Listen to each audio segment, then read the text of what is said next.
This is the Toyota Prius Prime, a car we've already driven in its standard hybrid configuration. Now we get to drive the plug-in version in Toyota's top-of-the-line trim, the XSE Premium, which comes with a nifty solar roof. So today I'm going to test it and see if it's worth the premium over the standard car.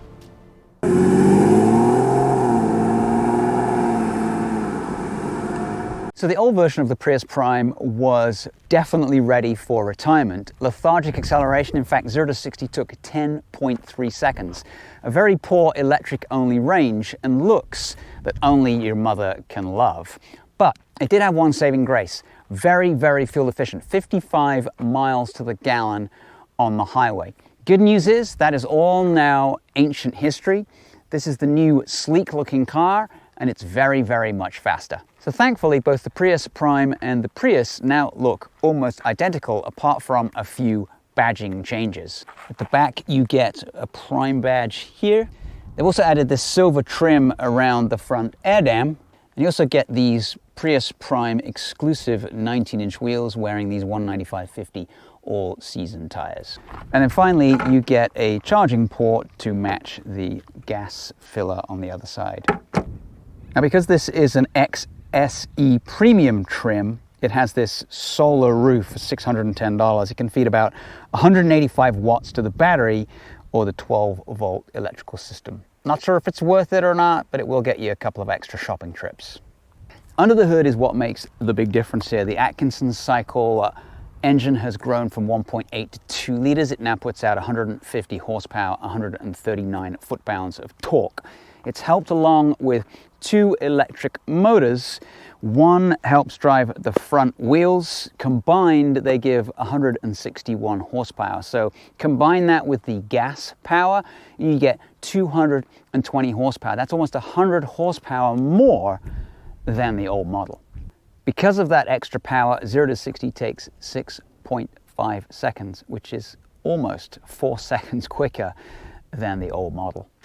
And there's more good news. Toyota's fitted a larger lithium-ion battery, so now you can get up to 44 miles of electric-only range. This one only has 39 miles of electric-only range. And the good news is it's still extremely economical. Not as good as the old model. It'll get about 48 on the highway, but that's still pretty damn good. And then charging-wise, if you use a level 2 charger, it takes about 4 hours from 0 to 100%. There is a little bit less space than in the outgoing Prius, 20.3 behind the rear seats and only 26.7 if you put those seats down. The good news is in this particular model, you get these rubberized mats, and if you lift this up, you get a 110 volt power charger for emergencies. I'll take the extra speed for less cargo space. Base prices start around $39,170 for this premium model. It's the top of the range. There's a couple of options on this one. It's got the advanced park assist system. It's also got a panoramic surround sound system, a digital rear view mirror, and heated seats. That takes the out-the-door cost to around $42,608. You'll have to decide if it's worth approximately $5,000 over the regular Prius to see if it makes sense for you. It's not quite perfect though. There's very limited headroom in the front. I'm not too tall. There's even more limited headroom in the back for rear seat passengers. I'll show you that in a minute. And then there's a driver attention monitor that drives you nuts. You literally take your eyes away from the road for a couple of seconds and it beeps at you in the dash. There's got to be a way to turn it off. I'll figure that one out. And there are no rear HVAC vents, which is something that I complained about on the other regular standard Prius. Again, it does have those heated seats and it has a couple of USB-Cs as well. All in all, it's not too bad. Again, I'm pretty short, so my headroom's okay, but anybody taller than me is likely to have a problem. This one's got the vegan leather, as they all do, a couple of decent cup holders. Generally, not a bad place for small trips. So here we are in the front, and it's a pretty nice place to be. These seats are quite soft. This wheel, as I mentioned in the original hybrid Prius that I drove, the non-plug-in version, is really nice, very small, and it takes a little bit of time to get used to the fact that the top of the rim is below the instruments, which are directly up there sitting on the dash. Meanwhile, these seats on the driver's side have 8-way power, lumbar, everything. The driver has to manually adjust, but it does have seat height, which is my big pet peeve about Toyotas, but this is a top trim, so I would probably think that it should have powered seats, but it doesn't. And then overall quality is pretty good. You get this sort of slightly sculpted dash here, some sort of harder plastics, but generally a very nice place to be indeed. So in the lesser models, you get an 8-inch touchscreen. In this one, you get a 12.3-inch touchscreen, and it runs Toyota's very good software. Easy to use. You can toggle between navigation, which loads really quickly, your music, your phone, and then any features within the car, climate control, charging schedule, etc. You can go into settings as well and set it up with some personalization for you for whenever you get into the vehicle. It's a pretty slick system. Below that, you get physical controls. This one has heated seats, cooled seats, auto on-off, etc., AC controls, all really slick. Right below the HVAC controls are 2 of the 6 USB-Cs plus a little 12-volt here, and this nice little sort of rubberized area to store stuff. But if you open this up, take that lid out, you get even more below. And then Toyota has the wireless charger right here, which works really well. It sort of grips your phone and it doesn't slide around all over the place. And right here you can go into various different drive modes, which show up on the dash here. So you've got Eco, Normal, Sport, and then Custom. If you select Custom, you can then click under Settings, and you can do Powertrain, Normal, Steering, Air Condition, Normal. These are all set to Normal. This is definitely not a sports car. Back to the center console, you get an armrest, which lifts up to give you some additional space and 2 more USB-Cs. This top-of-the-line model also gets automatic headlights and a heated steering wheel, which is a huge bonus for when it gets chilly. And then using those buttons on the steering wheel, you can scroll through various different functions, including your energy monitor, tire pressures, distance driven so far, and then some of your safety systems, whether they're on or off. Pretty cool stuff. So the inside's great. If you want to see more about the inside of the new Prius, then check out my original Prius video. I'll put it at the end of this video. Let's take this thing for a drive. So I'm going to put it into Auto EV. If you click it again, it goes into EV mode. So Auto EV. And then we're going to select drive mode. I think we should put it in Sport. And then select Go. And off we go.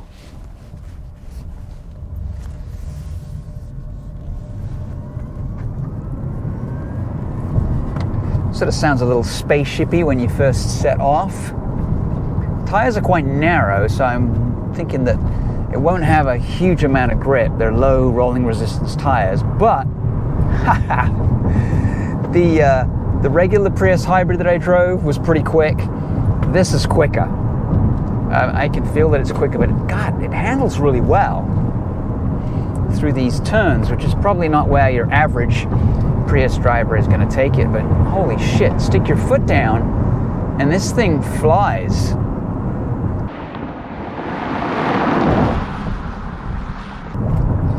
And the engine's not too intrusive at all.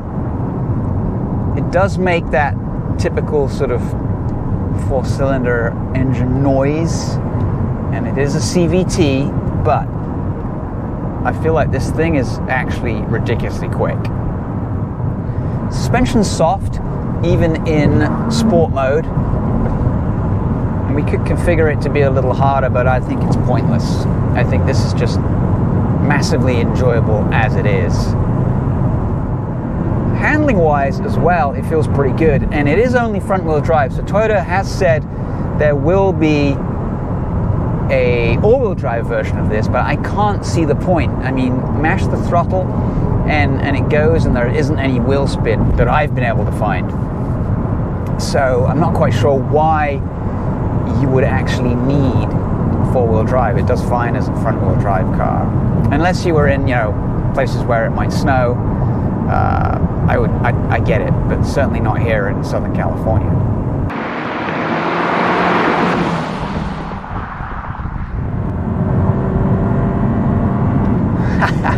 Doesn't take long to get up to high speeds. Well, I mean high speeds for a Prius, that is. I'm impressed. Very nice handling little car.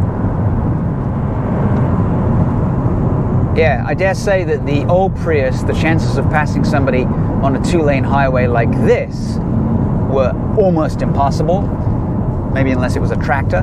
This one, you have a lot of possibility to pass people. It's definitely got plenty of power, and it feels quicker than the regular Prius Hybrid. It's fairly chuckable too in these corners. I dare say, if I had one, I might sacrifice a little bit of the electric range and put some slightly stickier rubber on it.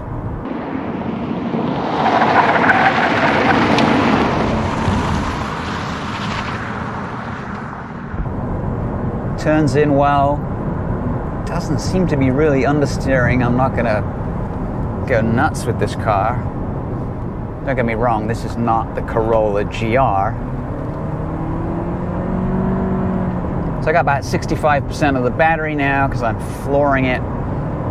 We've got two motors and an engine, giving us 220 horsepower. Very pleasing indeed. Now, the only thing that it's not better at than the old Prime is it's not quite as economical by a couple of miles to the gallon. But I'll tell you, I would sacrifice that in a heartbeat for the additional 60% more horsepower than the old one had. Of course, the other major reason this car is so good is it looks amazing versus the old model, which the old Prime, I mean, the regular Prius was bearable, but the old Prime was a disaster from a design perspective. It was just an awful looking car. Now the two are exactly the same. Toyota hasn't gone and made this one, the Prime version, look any different. And it doesn't look ungainly, it doesn't look like it was bolted together or the designer had a hangover. It looks really cool.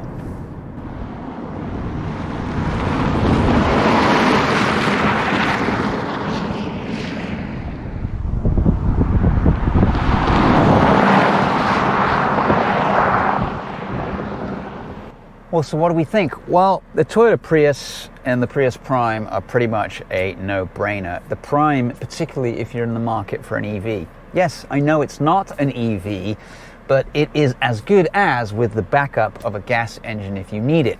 And if you're someone that commutes less than 40 miles every day, 20 there, 20 back, then why not get this car? And if you have solar on your roof, then it makes more sense. Here in California, gas prices, even for cheapest, is around $5.10, $5.20. So it makes a lot of sense to get this one. But you do pay a $5,000 premium over the regular Prius Hybrid. Anyway, I think whichever one you get, you are going to get an excellent little car. Once again, thanks for watching. We appreciate it. Like, subscribe, and we'll catch you next time with another video. Out.